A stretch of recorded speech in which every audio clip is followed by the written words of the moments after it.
নমস্কার বন্ধুরা, নতুন রেসিপিতে আপনাদের স্বাগত। আজকে আমি আবার একটা অন্যরকম রেসিপি নিয়ে এসেছি। আজকে আমি করে দেখাবো কাঁচকলা দিয়ে টাটকা মাছের ঝোল। তাই কাঁচকলা দিয়ে মাছের ঝোল নিয়েছি। এই যে ঘরে থাকা মাছ, মানে ঘরে ছিল, এই ছোট বড় মিশিয়ে এই যে মাছ নিয়েছি 5টা। আমাদের আজকে লোকও বেশি নেই, 4টে লোক আছি। আর এই যে দুটো কাঁচকলা,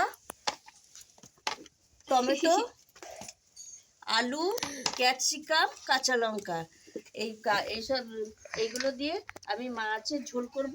আর তার জন্য উপকরণে নিয়ে নিয়েছি এই যে ধনেপাতা কুচি, লঙ্কার গুঁড়ো, জিরের গুঁড়ো, হলুদ গুঁড়ো, নুন, কালো জিরে, আদা বাটা, চিনি, সাদা তেল, তেজপাতা। অল্প, বেশি উপকরণ লাগবে না, অল্প উপকরণে পাতলা একটা ঝোল করব। আর আগে থেকে আমি এই যে কাঁচকলা কেটে রাখবো বলে জলে হলুদ মিশিয়ে রেখেছি। আর এদিকে উনুন ধরিয়ে আমি কড়াইটাও বসিয়ে দিয়েছি। প্রথমে আমি মাছটার মধ্যে নুন আর একটু হলুদ আর একটু লঙ্কার গুঁড়ো মাখিয়ে রেখে দেবো। এই লঙ্কার গুঁড়োটা মাছে মাখালে মাছটা বেশ মিষ্টি মিষ্টি লাগে না, খেতে ভালো লাগে, একটু ঝাল ঝাল।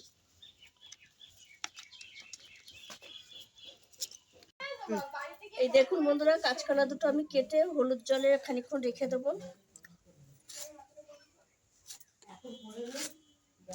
মাছের ঝোলের জন্য আমি কাঁচকলা একটু লম্বা লম্বা করেই কাটবো।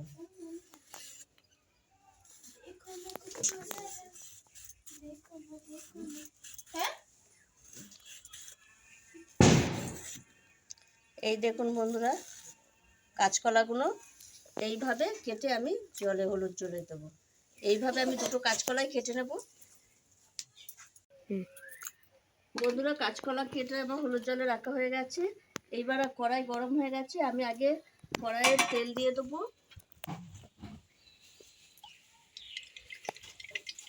আগে মাছটা ভাজা বসিয়ে তারপর আমি আলু, ক্যাপসিকাম, টমেটো কেটে নেব।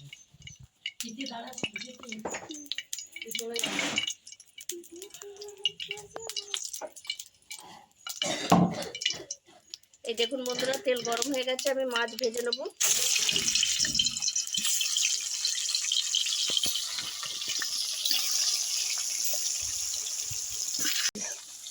আলু ছাড়ানো হয়ে গেছে, এবার আলুগুলো আমি কেটে নেব। আবার এই আলুটা বাকি হয়েছে, বাদ দিতে হবে। দিয়ে আমি এই কাঁচকলার জলে, এখনকার আলু না ভেতরে এরকম দাগ থাকে, রিং থাকে,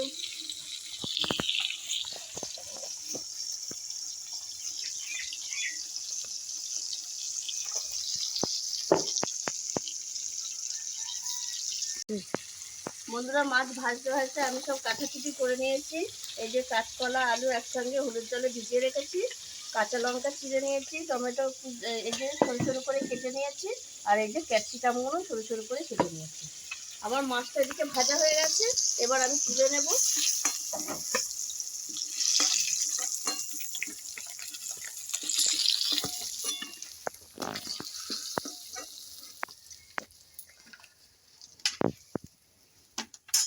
এই তেলেই আমি এবার এই কাঁচা লঙ্কা আর আলু, কাঁচা কলা আলুটা ভেজে নেব, হালকা করে ভেজে নেব।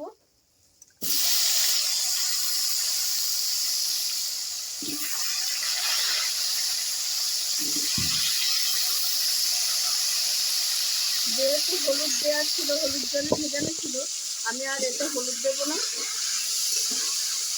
সামান্য একটু নুন দিয়ে দেবো।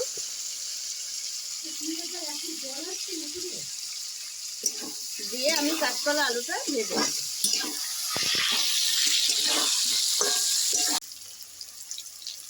কাঁচাকলা আলু হালকা করে ভেজে নিয়েছি, এবার তুলে নেব।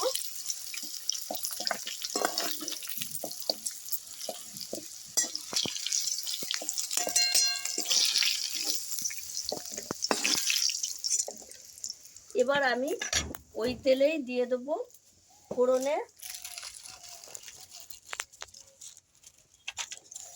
ওই তেলের মধ্যে আগে একটু চিনি দিয়ে দেবো, তাহলে কালারটা ভালো আসবে। এইবার আমি ফোড়নে দিয়ে দেবো তেজপাতা, কালো জিরে।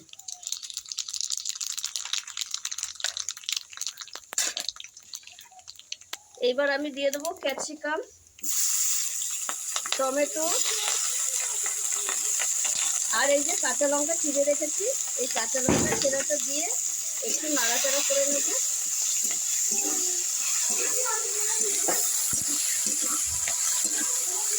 ক্যাপসিকামটা একটু ভাজা ভাজা হয়ে গেছে, এবার আমি দিয়ে দেবো আদা বাটা।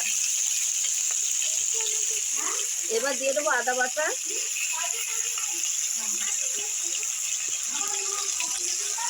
জিরের গুঁড়ো পরিমাণ মতো,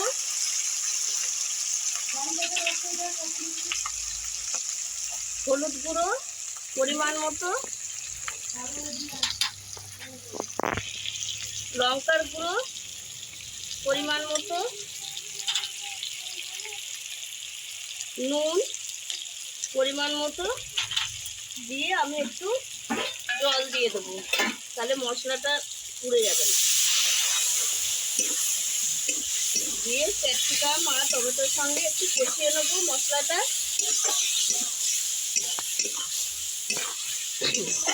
5 মিনিট মতো কষিয়ে নেবো মশলাটা। দেখুন বন্ধুরা, মশলাটা আমার কষা হয়ে গেছে একসঙ্গে। এই দেখুন তেল ছেড়ে দিয়েছে মশলায়। এই দেখুন, আমি এবার এই ভেজে রাখা আলু আর কাঁচকলা দিয়ে 1 মিনিট একটু নাড়াচাড়া করে নেব।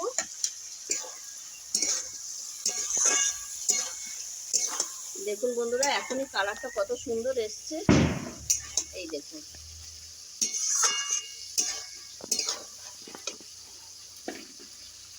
এক মিনিট নাড়াচাড়া করে নিয়েছি। এইবার আমি জল দিয়ে দেবো।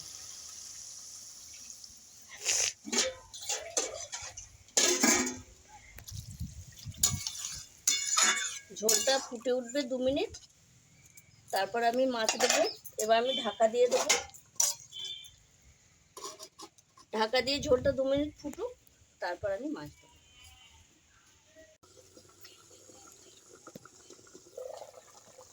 2 মিনিট হয়ে গেছে, ঝোল ফুটছে। এবার আমি ভেজে রাখা মাছটা দিয়ে দেবো। ভেজে রাখা মাছ দিয়ে আর 2 মিনিট ফুটাবো ঝোলটা, তাহলে আমার আলু কাঁচকলা দুটোই ভালোভাবে সেদ্ধ হয়ে যাবে। দিয়ে আমি আবার একটু ঢেকে দেবো। এবার ঢাকাটা খুলে দেখে নেব। এই দেখুন বন্ধুরা, আলুও সেদ্ধ হয়ে গেছে। আর এই দেখুন বন্ধুরা, কাঁচকলা একদম সেদ্ধ হয়ে গেছে। ঝোলটা কত সুন্দর কালার এসছে দেখুন বন্ধুরা। এইবার আমি দিয়ে দেব এর মধ্যে ধনেপাতা কুচি। শীতকালে সব তরকারিতেই ধনেপাতা দিলে খুব ভালো লাগে খেতে। ধনেপাতাটা দিয়ে একটুখানি আমি নেড়ে চেড়ে নেবো, দিয়ে আমি ঝোলটা নামিয়ে দেবো।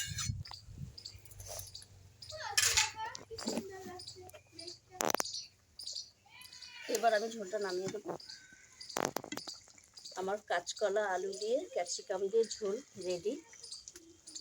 মাছের এই নড়িস না, সাঁড়াশিটার একদমই ব্যালেন্স নেই।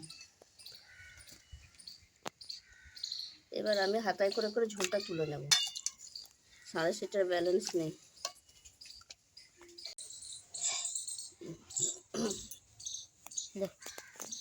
দেখুন বন্ধুরা, কত সুন্দর হয়েছে ঝোলটা। আর এটা খুব বেশি মশলা দিইনি, আপনারা দেখতেই পেয়েছেন আমি খুব অল্প মশলায় রান্না করেছি। কাঁচকলা দিয়ে এই পাতলা ঝোল। রুই মাছের, এটা কাতলা মাছ, রুই মাছ কাতলা মাছ দুটোই মেশানো ছিল। আর আমি ক্যাপসিকাম দিয়েছি আর টমেটো দিয়েছি। আপনারাও এইভাবে কাঁচকলা দিয়ে রুই মাছের ঝোল করে খাবেন বা কাতলা মাছের ঝোল করে খাবেন, ভালো লাগবে দেখতে। আর শীতকালে বেশ এখন নানা রকম সবজি পাওয়া যায়, তাই নানা রকম সবজি দিয়ে করতে পারেন। না, এটা আপনার ফুলকপি বা অন্য কোনো সবজি দিয়ে করতে পারবেন। তাই এই পাতলা ঝোলটা খেতে খুব ভালো লাগে। আর আমি খুব সামান্য মশলায় করেছি, আপনারাও এইভাবে সামান্য মশলায় করে খেয়ে দেখবেন না, কীরকম হয়েছে খেয়ে বলবেন, কমেন্ট করে জানাবেন। আর আমার এই ভিডিওটি যদি আপনাদের ভালো লেগে থাকে তাহলে লাইক করবেন, শেয়ার করবেন, সাবস্ক্রাইব করবেন। আবার দেখা হবে আগামী ভিডিও। টাটা।